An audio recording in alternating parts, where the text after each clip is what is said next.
dedicated to southern and eastern Kentucky. This is WYMT Mountain News at 5:30.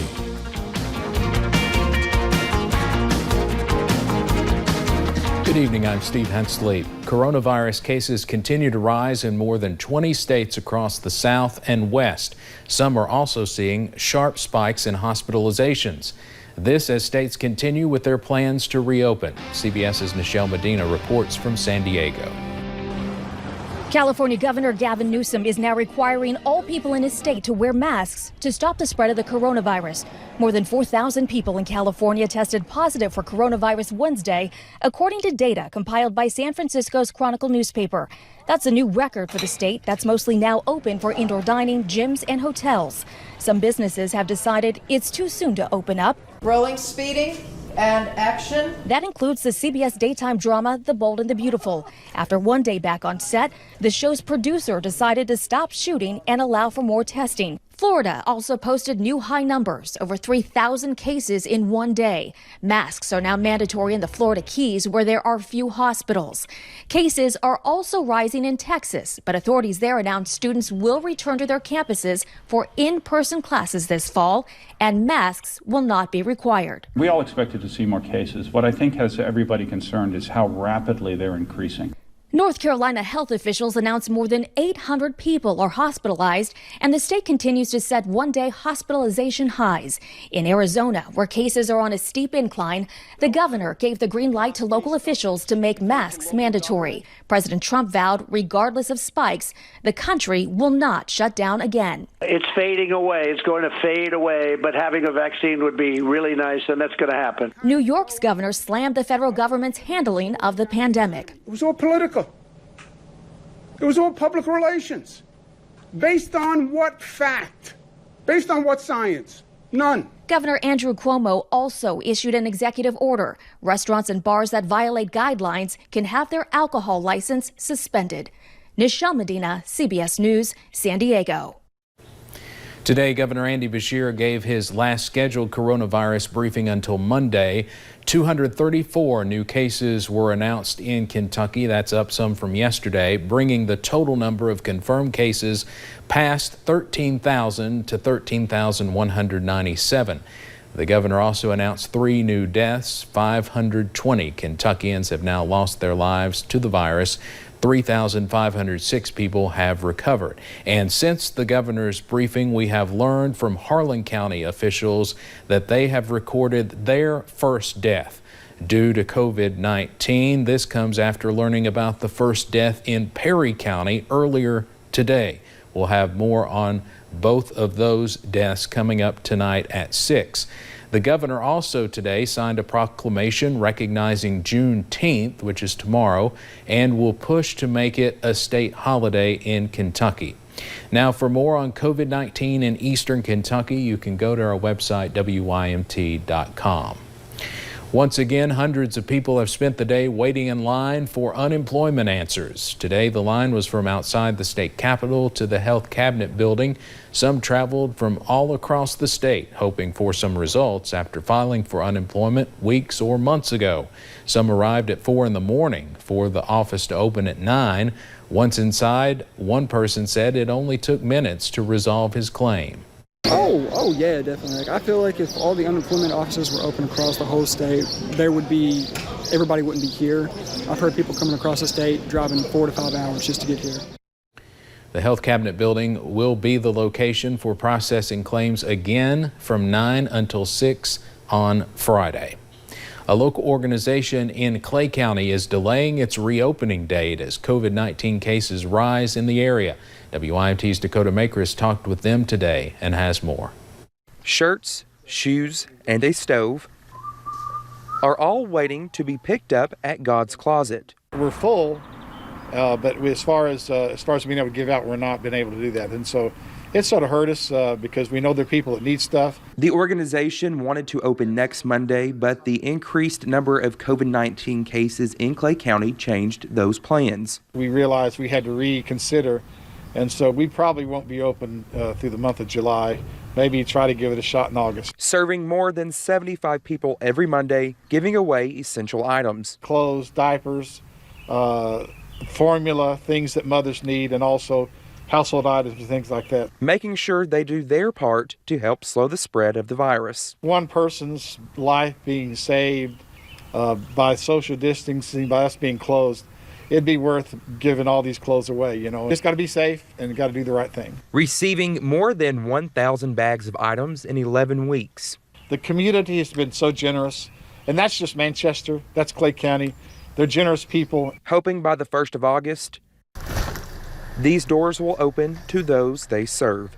In Clay County, Dakota Makris, WYMT Mountain News. And that spike in Clay County continues. We've just learned there are 6 new confirmed COVID-19 cases and 1 probable case in Clay County today. In emergency situations, God's Closet does allow 1 person in at a time to get items. If you have donations, you can call 606-599-6820 for assistance. Well, we saw the scattered showers and thunderstorms return today, and we saw more storms today than we've seen the past couple of days. They packed a little bit of a punch, bringing some heavy rain and frequent lightning across the area. We're going to take you up to a few of those cameras, though. Interstate 75 looking very gloomy over there. They've definitely dealt with the showers over towards London. It was more showers, though, by the time they got there. We've been mostly dry today here in Hazard. As we look outside the front porch at WYMT, I think we've been dry really throughout most of Perry County, but seeing those gloomy skies, I did see some peaks of sunshine, though, a little bit earlier this afternoon. Now just seeing that rain, though, like I said, there were some stronger thunderstorms earlier this afternoon, but now just seeing some rain moving across the area. Light rain basically from London, maybe up into Breathitt counties, maybe some bands of heavy rain starting to move into parts of Clay County. See more storms just more towards Lexington and a little bit north of Lexington as well. Those temperatures, though, have been a little bit on the warmer side for some of us, but with that rain moving in, a lot of us into about the upper 60s to lower 70s. You can see it's a little bit warmer, of course, back towards Louisville, Lexington, getting in on that rain.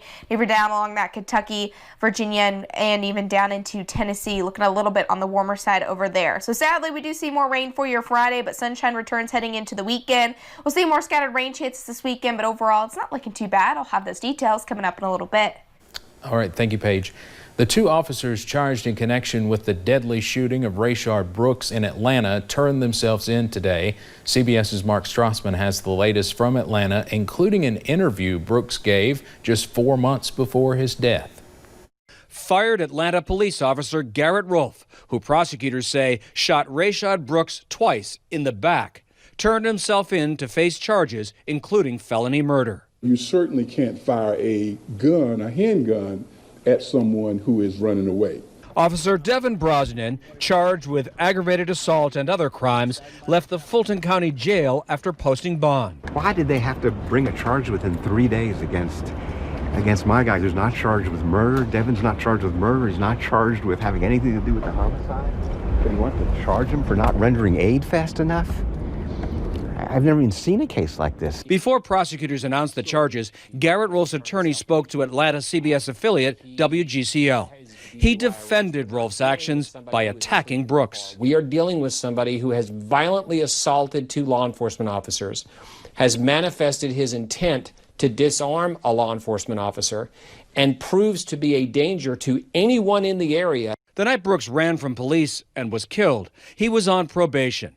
A DUI conviction would have sent him back to prison. I'm Rashad Brooks. In an interview just 4 months before his death, Rashad Brooks was candid about his struggle with a justice system he considered unfair. He spoke with Reconnect, a tech startup focused on criminal justice reform. Brooks discussed his time behind bars and improvements he'd like to see in the parole system. If you do some things that's wrong, you pay your debts to society, and that's the bottom line. And, I just feel like some of the system could, look at us as individuals. We do have lives, it's just a mistake we made, and, not just do us as if we are animals. Once the charges were announced, the Atlanta Police Department admits more officers than usual called in sick, but denied reports that police officers in every zone walked off the job and insisted the city is safe. Mark Strassman, CBS News, Atlanta. At least 8 Atlanta officers have resigned since June 1st. Usually that number is between 2 and 6 any other month. As more Americans become aware of the painful realities of racism, a new book aims to help the next generation understand it. Author Ibram X. Kendi recently finished his new book, AntiRacist Baby. While his previous works have been aimed at teaching adults in America how to be anti-racist, his newest work is meant for children. Kendi has a 4-year-old daughter of his own, and he says it's never too soon to start having these conversations. I mean, it came from a desire to produce a book that I could read to her that can sort of serve as a springboard for us to have conversations about race and racism and about how to be anti-racist. The earlier we teach them how to be anti-racist, the better. We have studies that show that babies or even toddlers at 2 years tend to discern people's behaviors based on their race. We also know that 2 to 3-year-olds tend to choose their playmates based on their race. Kendi says the solution starts with children. They are watching, learning, and will be next to write the chapters that mark defining moments in history. 3 local healthcare workers are using their artistic ability to bring joy to others, from paintings to tables and more. WYMT's Madison program gives us a look at their work. Washington, a bunch in Colorado, Illinois. There's something to be said about how far art can reach. I have one in Florida. We haven't put the pin up yet. And the art that these 3 create spans far outside of Eastern Kentucky. We've always loved art, and Kelsey grew up loving art too, and so we always did a lot of art together. 2 years ago, this trio of all healthcare workers decided to take a passion and turn it into a business. Well, especially recently, work has been pretty stressful.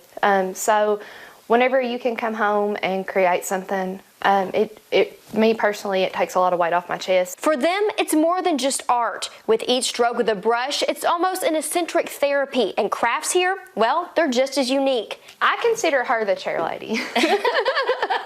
I'm like the chair helper. Old used chairs fill the basement, ready to be given new life. The sky's the limit on what we can do. And they do mean whatever. Remember the lady that asked for the amoeba chair? Amoeba. So and we've had a some Star Trek chair, John Wayne chair. No matter the project, it all comes back to their business name, Happy Lemon Artistry. Because during these times, life seems sour. And you know what they say, when life gives you lemons, you make lemonade. So we're taking the worst of it and making happy lemons. Or in this case, get painting. In Knott County, Madison Pergram, WYMT Mountain News. So far, they have created and designed nearly 250 chairs. We'll be right back.